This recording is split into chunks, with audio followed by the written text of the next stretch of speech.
خواتي خواتاتي مساء الخير عليكم بونسوار tout le monde اهلا وسهلا مساء الخير عليكم bonsoir azul الفلاون والسلام عليكم j'espère que vous portez bien j'espère que votre santé est au top et que moralement vous êtes en forme parce que j'ai besoin que vous soyez dans les meilleures dispositions possibles pour nous écouter ce soir, écouter un coup de gueule, parce que la situation des fois il y a des injustices qui sont tellement abominables, lorsque vous enquêtez sur elles, ces injustices sont tellement abominables, mais vraiment tellement abominables qu'à la fin, le journalisme professionnel, l'investigation scientifique rigoureuse, elle perd de son sens.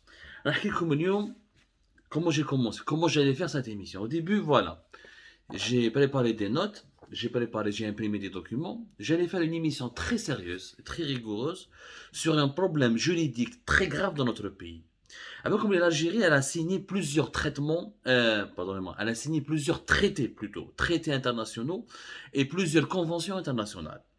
Et dans la constitution algérienne, la dernière constitution de 2020, comme plusieurs anciennes constitutions algériennes depuis les années 90, voire bien avant, et les juristes algériens peuvent le confirmer, il est clairement dit que les engagements internationaux de l'État algérien priment sur la loi nationale.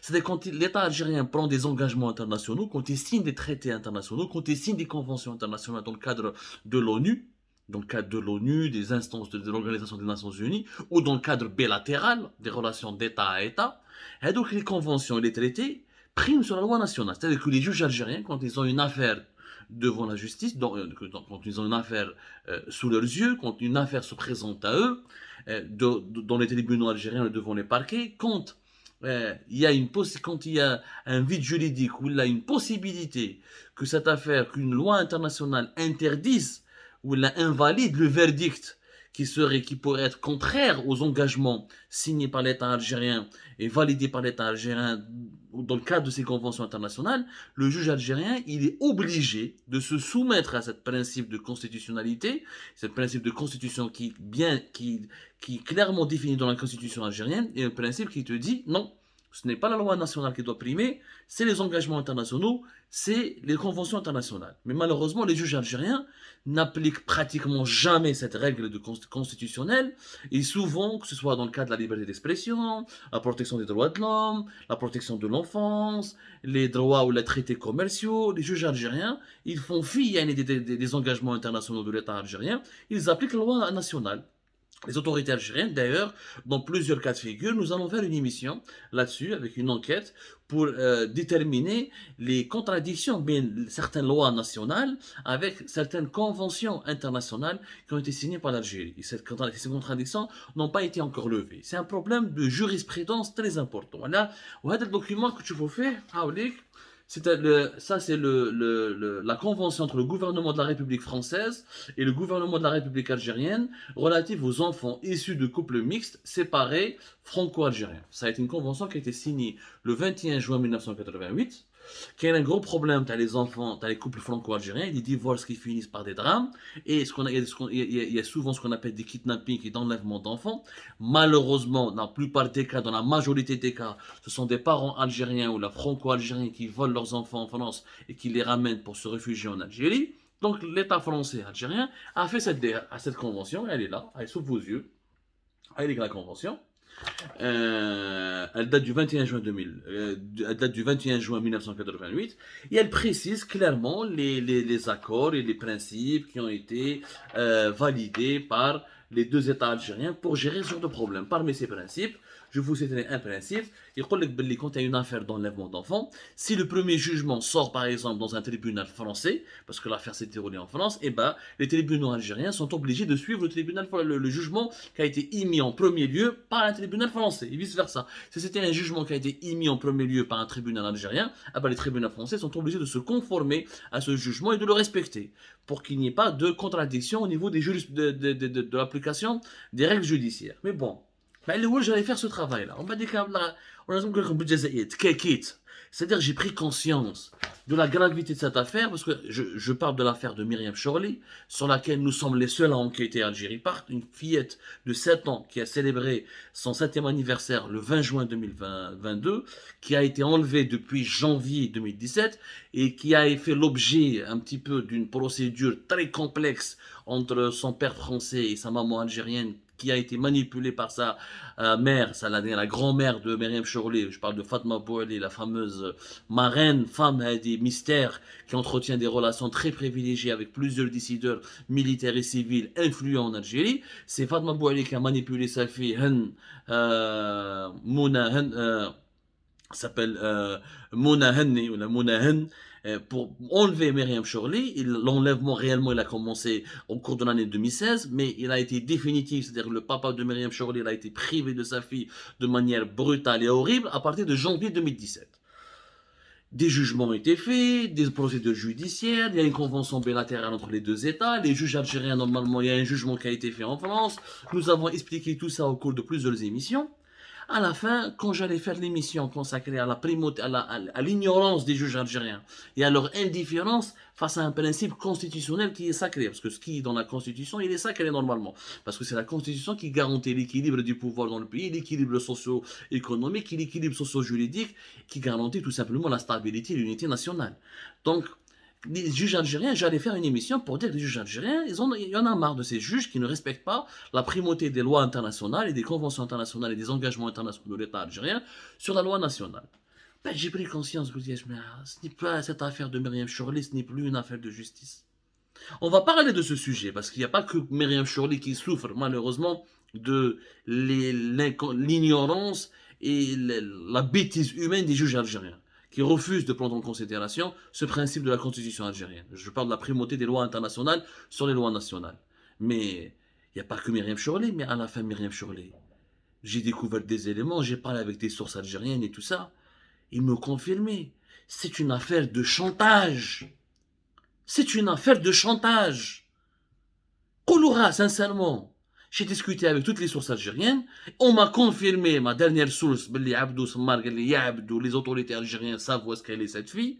Elle n'est pas enlevée pour nous. Pour eux, c'est pas un enlèvement. Pour eux, elle vit avec sa maman. Elle vit une vie normale. Elle est juste cachée à Alger pour que son père ne la retrouve pas. Drôle de conception de l'enlèvement. Ils savent où est-ce qu'elle est, donc ce n'est plus un enlèvement. Si les autorités savent où est-ce qu'elle est pour qu'elles ne la ramènent pas, qu'elle vit avec sa maman, il n'y a pas de problème. Et elle a sa famille, elle serait même scolarisée.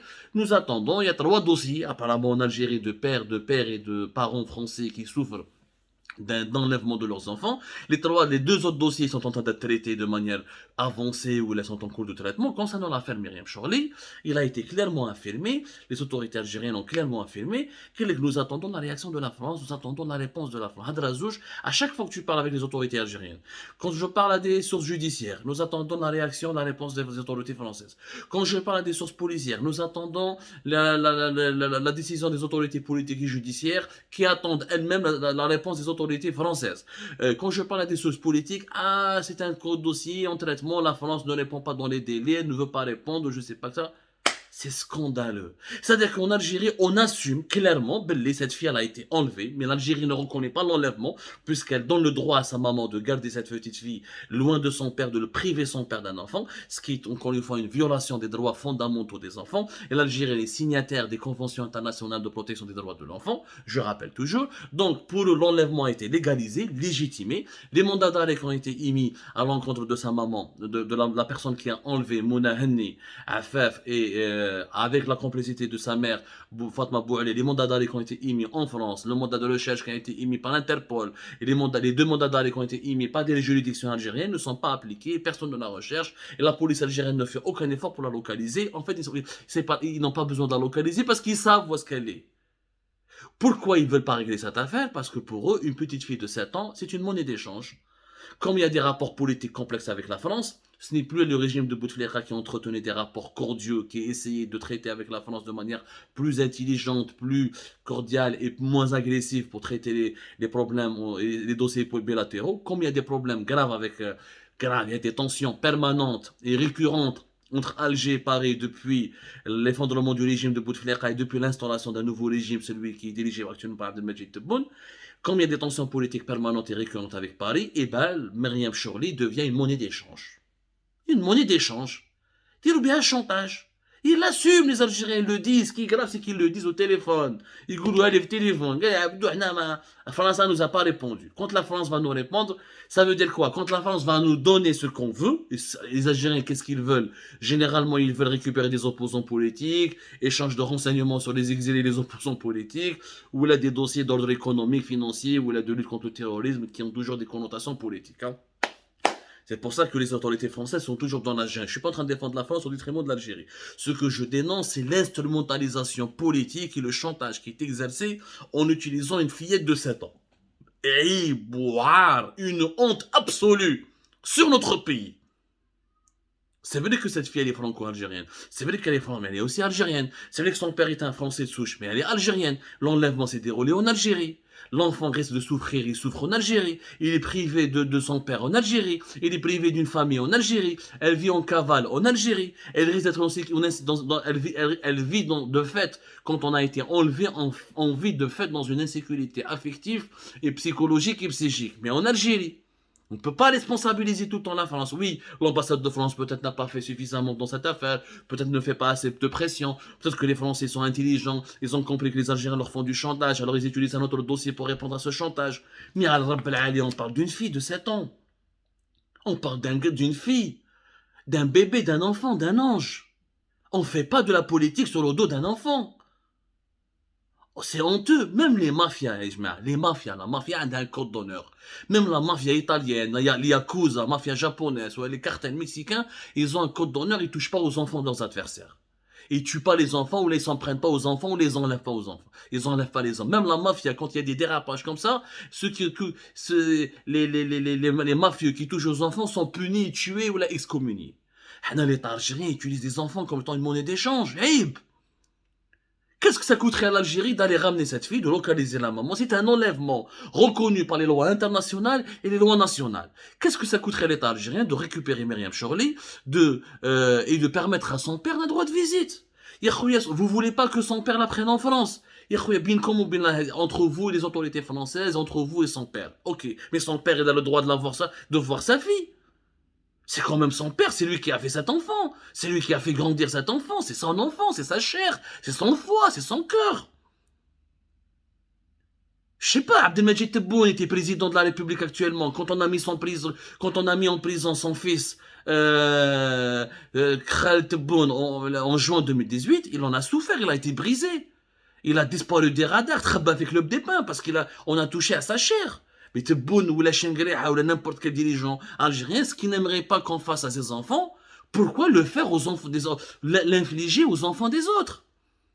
C'est une honte d'instrumentaliser les enfants. C'est une honte de les utiliser comme une monnaie d'échange. Une honte absolue. Une les mafias les plus meurtrières du monde ne le font pas. Un problème avec Paris, avec la France. Affronte Paris. Dispute-toi, bagarre-toi avec le lobby français, je suis d'accord. Exige à la France, défends tes intérêts contre l'Algérie. C'est de bonne guerre, c'est le droit absolu de l'Algérie, des dirigeants algériens. Mais ne mêlez pas une fille à cette affaire. À quoi ça sert de faire une enquête? En fait, mon enquête ne sert plus à rien, puisqu'elle est belle Homourahi. Ils savent où est-ce qu'elle est, cette fillette, ils savent. Il n'y a pas d'enquête. En fait, ce que je dois faire, moi, maintenant journaliste, c'est à moi de trouver où est Myriam Chorli. Pour dire à son père où est-ce qu'elle est, on devient nous-mêmes, on va rékidnapper cette fille pour pouvoir lui permettre de voir son père.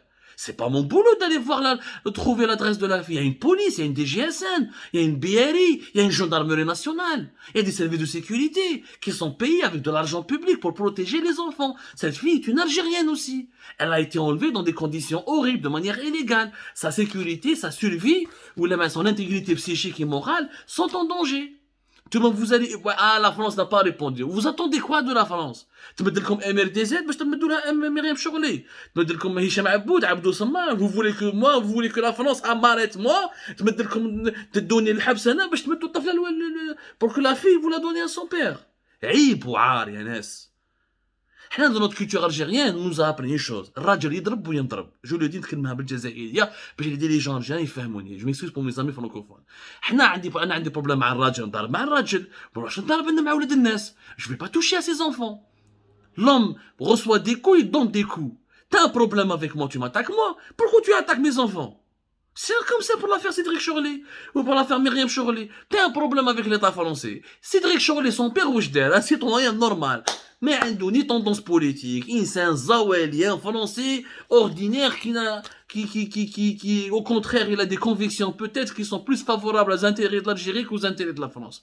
C'est pas à cause de Cédric Chorley que l'État français prend des décisions ou des options ou des orientations qui sont hostiles entre guillemets aux intérêts que défend le régime algérien. Myriam Chorley et son père ne sont pour rien.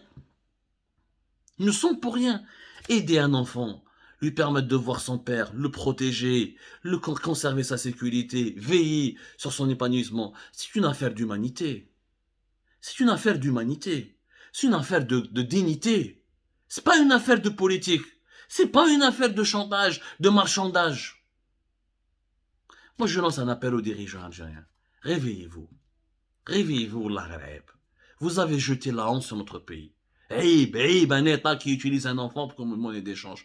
Kidnappé. Finalement, Myriam Chorley, je peux considérer qu'elle est kidnappée par l'État algérien. Et puisque l'État algérien ici, où est-ce qu'elle est? Ils savent où est-ce qu'elle est, ils veulent pas intervenir pour permettre à son père de la voir. Donc il est complice, l'État algérien, il est complice. Donc le pape Cédric Chorley, il a raison de poursuivre l'État algérien devant le comité des droits de l'homme, devant le comité des droits de l'homme du Haut Commissariat, du HCR, du Haut Commissariat aux droits de l'homme de l'ONU. Le Conseil des droits de l'homme, il a raison de poursuivre l'État algérien devant le Conseil des droits de l'homme. Maintenant, l'ONU va découvrir quoi? Que l'État algérien protège les kidnappeurs, ceux qui enlèvent des enfants.